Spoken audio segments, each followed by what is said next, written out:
Mesdames et messieurs, bonsoir et bienvenue à tous dans ce journal sur Gabon News. À la une de l'actualité de ce mardi, les Gabonais dits économiquement faibles de Tchibonga à la caisse pour percevoir leurs allocations familiales des paiements effectués par la Caisse nationale d'assurance maladie et de garantie sociale. Reportage dans un instant. Mais avant ce constat, Libreville, où les cours au primaire, au secondaire comme à l'université tournent au ralenti ou sont suspendus, c'est également le cas au lycée d'État général Nazaire Boulingui de Tchibonga, où étaient nos reporters Marcel Tsonga sur les images de Refit Soga. Ils attendent leurs différents enseignants, mais en vain. Ces élèves du lycée d'État Nazaire Boulingui de Tchibonga espèrent tout de même que les cours reprennent. Ils ne font pas cours parce qu'ils n'ont pas reçu la PIP. Je pourrais leur demander de venir nous faire cours parce que nous voulons passer en classe supérieure et nous ne voulons pas rester à la maison. Je veux qu'on fasse cours parce que je n'ai pas envie de faire une année blanche, car l'année prochaine, c'est nous qui représenterons le lycée pour le BEPC. Ici, toutes les dispositions sont prises pour que les élèves des classes d'examen bénéficient des enseignements. Nous sommes un établissement national, nous subissons la grève au même titre que l'ensemble des établissements du pays. Mais ici, elle est mitigée puisqu'on a quand même 60 à 70% d'enseignants qui font cours. Les évaluations se font avec ces enseignants-là. Sur les 57 enseignants que nous avons à Nazaire Boulingui, il y a une quarantaine qui viennent régulièrement au cours. Nous avons fait l'effort de maintenir les cours dans les classes d'examen. Dans ces classes-là, nous tournons à près de 90% de présence d'enseignants et même d'élèves. Dans ces classes-là, à part d'autres enseignants qui ne viennent pas régulièrement, la plupart d'enseignants sont bien présents en poste. Administration et élèves croisent les doigts pour voir la reprise effective et totale des cours. Les Gabonais dits économiquement faibles de Tchibonga ont commencé à percevoir leurs allocations familiales, lesquelles allocations sont payées par la Caisse nationale d'assurance maladie et de garantie sociale, et ce, en présence de Marie-Françoise Dikumba. Reportage de Marcel Tsonga sur les images de Refit Soga. C'est effectif. Les Gabonais dits économiquement faibles perçoivent leurs allocations familiales à la satisfaction des uns et des autres venus des coins et des recoins de la ville de Tchibonga. Je travaille avec l'argent de mes enfants. J'ai fait le salon, j'ai testé les gens avec l'argent là, avec le petit commerce. Je sors même 200 000, 300 000. Après, un peu. Présente sur les lieux, la ministre déléguée en charge de la prévoyance sociale reste satisfaite de l'opération effectuée par la CNAM-GS. Elles sont contentes de la politique sociale menée par le président de la République, qu'elles remercient par ma voix, et elles m'ont demandé de transmettre au président de la République leurs sincères remerciements par rapport à cette politique qui est déployée en leur faveur. Ce que je voudrais aussi dire ici, j'ai interpellé hier lors de mon adresse à la population de Tchibonga, à la salle polyvalente, c'est de dire aux femmes, de demander aux femmes de se faire immatriculer. Parce que ce serait dommage de passer à côté du bénéfice de ces prestations sociales, parce que tout simplement on n'a pas pris la peine de se déplacer, d'aller se faire enrôler, de faire enrôler les enfants. L'opération d'immatriculation des Gabonais dits économiquement faibles, débutée à Libreville, se fera dans les prochains jours sur toute l'étendue du territoire gabonais. On quitte l'intérieur du pays pour la capitale gabonaise Libreville, où certaines routes présentent un réel danger pour les piétons et surtout pour les automobilistes. Ces caniveaux restés sans fermeture causent des dommages et les usagers s'en plaignent. Georges Mexantontoum et Maxime Tinga étaient au quartier Charbonnage et à la cité de la Caisse suivie. À Libreville, le phénomène des caniveaux ouverts est assez visible. À travers les quartiers dans les arrondissements, plusieurs rues, pourtant bitumées, sont ouvertes sur les côtés, ce qui constitue une gêne pour les automobilistes. Ces derniers doivent faire preuve d'attention et surtout d'habileté. Il y a un grand trou là. Carrément, vraiment, l'État de Libreville essaie de mettre si c'est même sur le bois, pour mettre ça dedans. Il y a une voiture qui est tombée ici là, ce soir là. On est en train de sauver le monsieur, la voiture est tombée dans le caniveau là. Essaie de mettre quand même le bois. s'il vous plaît, essayez de mettre le bois. Le carrefour là est trop. Quelqu'un peut tomber dedans, il peut mourir comme ça. Essayez de mettre le bois. Même le bois, vous mettez dedans. Un carrefour, il ne peut pas être grand comme ça, sans même pas au moins le bois.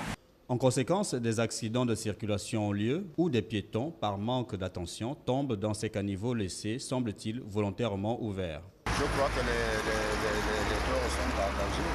On ne va pas incriminer les pouvoirs publics, pourquoi ne pas les fermer? Je crois que ça permet aussi aux riverains de travailler aussi un peu plus facilement à les nettoyer. Mais je crois qu'à certains endroits, il faut obligatoirement aussi les fermer. La route, là, déjà vous êtes casé beaucoup de maisons qui est tout près de la route. Vous n'êtes pas arrivé pour arranger la route jusqu'à aujourd'hui là. L'autre jour, nous on passé, il y a une femme, les pieds s'est tombé dans les caniveaux. Ils sont venus couper les enfers avant pour sortir la femme là les pieds. Voilà, aujourd'hui là, il y a un chauffeur qui passe la nuit. Déjà la voiture s'est tombée dans le caniveau. Ce n'est pas bon, vous arrangez la route. Une route moderne est non seulement bitumée, mais elle a un trottoir et un caniveau convenablement fermés pour drainer les eaux usées. Place à la page politique de cette édition d'information. Les jeunes veulent que ça change.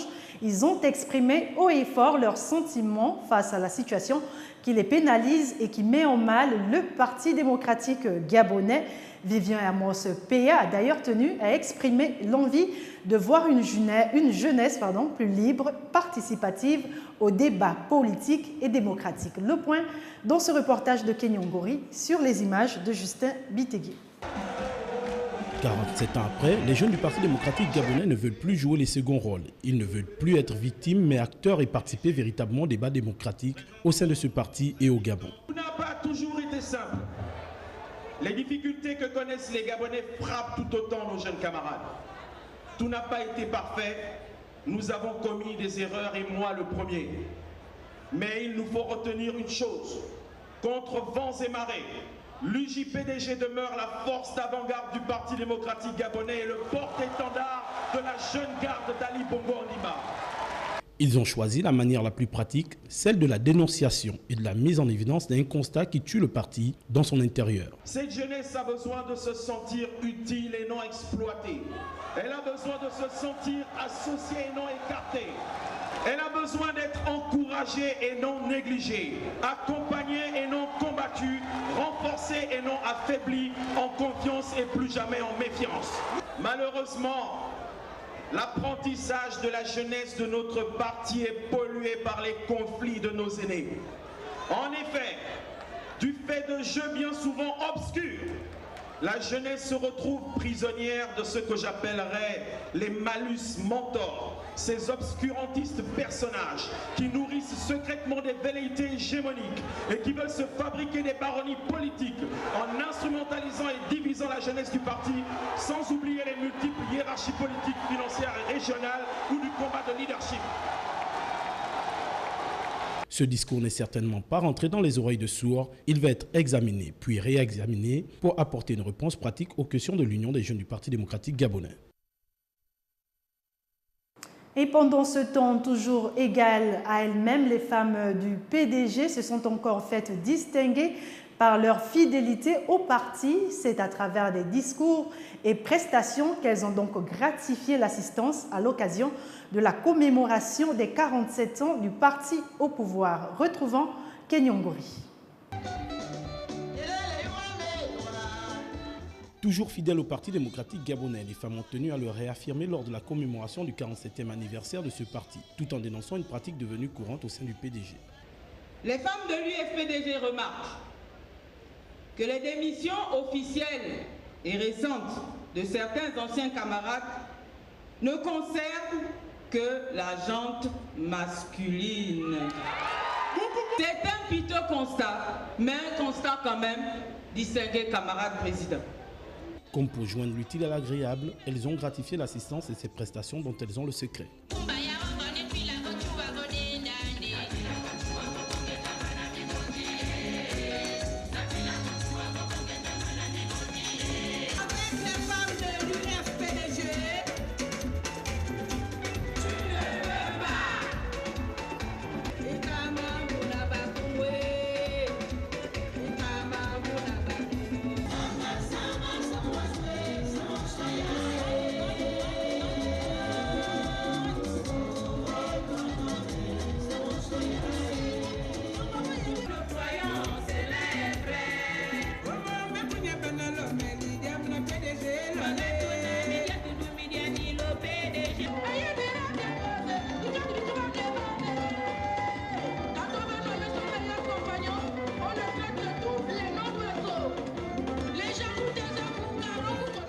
Le rendez-vous est pris pour le 12 mars 2016, quelques mois avant la présidentielle au Gabon. Après les conférences et la grande rencontre militante, c'est la finale du tournoi de football dénommé Tournoi du distingué camarade Ali Bongo Ondimba qui a mis fin aux manifestations du 47e anniversaire du Parti démocratique gabonais placé sous le signe de la responsabilité. C'était dimanche dernier au stade de Nzengayon à Libreville. Reportage de Justin Bitégué.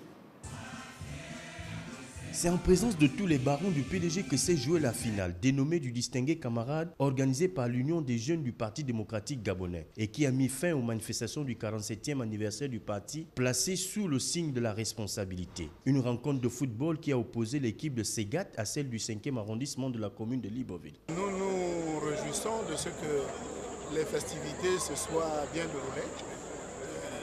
Nous ne pouvions pas espérer mieux.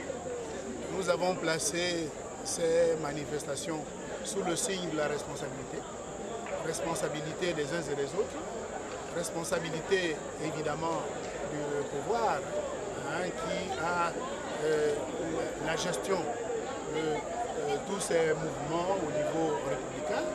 Responsabilité de nos partenaires, les partenaires sociaux. Comme vous le savez, il y a en ce moment un gel des cours. Il y a en ce moment un gel au niveau de certaines administrations. Une occasion également pour le secrétaire général du Parti démocratique gabonais de féliciter les participants à ce tournoi, surtout à l'équipe de Segat qui vient de remporter cette deuxième édition. Je félicite le camarade délégué national de l'UJPDG ainsi que l'ensemble de ses collègues qui ont organisé cette finale de la coupe du président Ali Bongo Ondimba. L'UJPDG creusait d'une jeunesse sereine, autonome, responsable et engagée. Promettrice du football, se veut vecteur d'unité et de cohésion. Voilà, c'est la fin de ce journal. Merci pour votre attention. L'information se poursuit sur notre site www.gabonnews.com. Bonne soirée à tous et à demain 20h.